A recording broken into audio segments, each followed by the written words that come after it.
This presentation will help you write essay number 1. It will be 100 to 300 words and always stay in the word count range. It's only 30 points out of 1,000, and that's to get you started. You don't have to be as stressed as if it were worth 300 points, as it will be for the last essay. Essays are always due on Saturdays. Check the calendar for the exact due date. You will, of course, write your outline and your rough drafts. I hope you learned how to do this in high school, but you're only going to submit the final version of the essay so that I don't get confused about what to grade. Now you have two options. If you're creative and you want to write a story, you can write one about an inanimate object, anything that's not a person or some other living creature like your dog or your cat. You would give this object a personality. For example, you could have a car that talks, or you could describe a room, an iPod, and give it a personality, make it as if it's a person.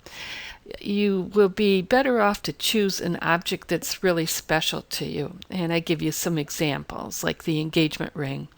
Option 2, that's for people who don't like creative writing. Maybe you want to be an accountant or an engineer.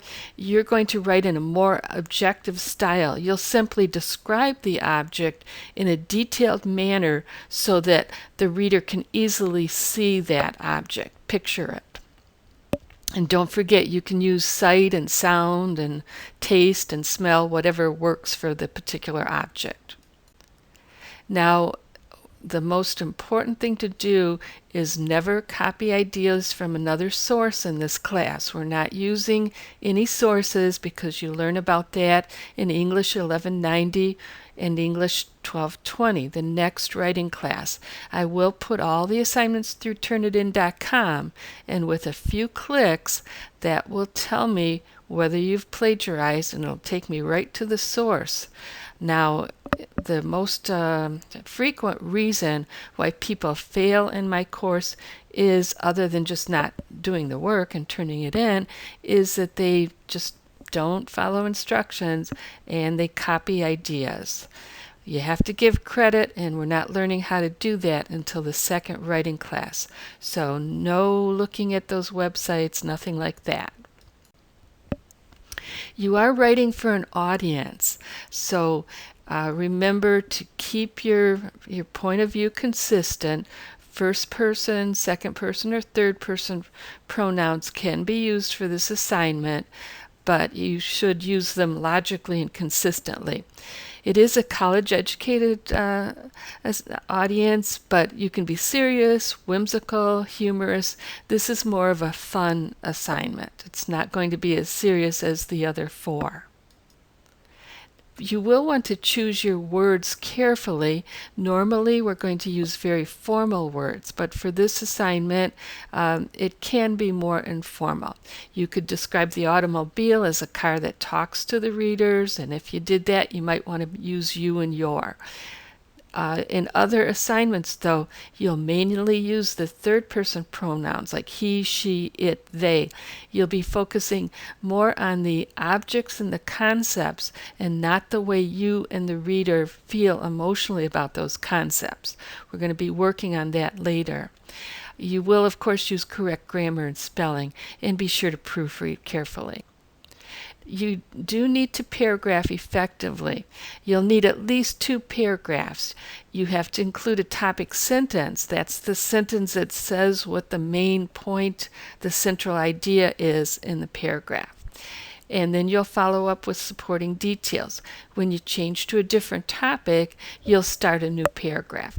And I like this little illustration that shows you the topic sentence is kind of like the hamburger bun, and what goes inside holds it all together. It illustrates the point that you're making.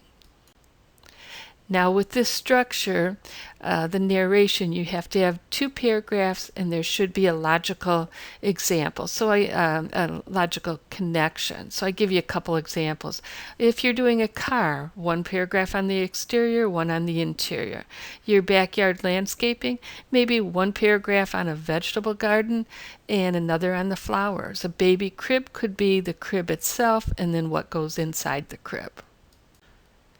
The format, we are actually learning some of the rules about double spacing, for example, indenting a half inch, some of those very basic guidelines. I'm going to guide you along so that you'll realize, hey, MLA and APA aren't so hard to learn in the advanced courses because I've been doing it the right way since the beginning, since I first started writing essays in college.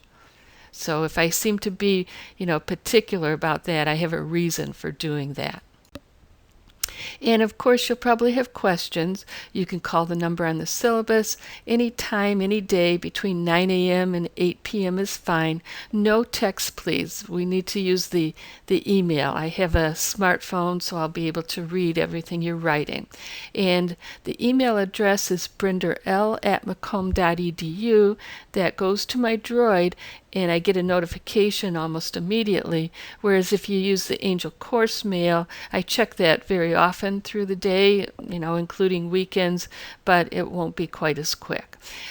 It's stressful to have questions and wonder, oh, should I ask her or not? Go ahead and ask me because I want to help you. We're partners. I can't succeed without you in this course. Keep that in mind. We're partners, and if you have a question, it's my responsibility to answer it. So I'll expect to hear from you throughout the course. And good luck with your first essay.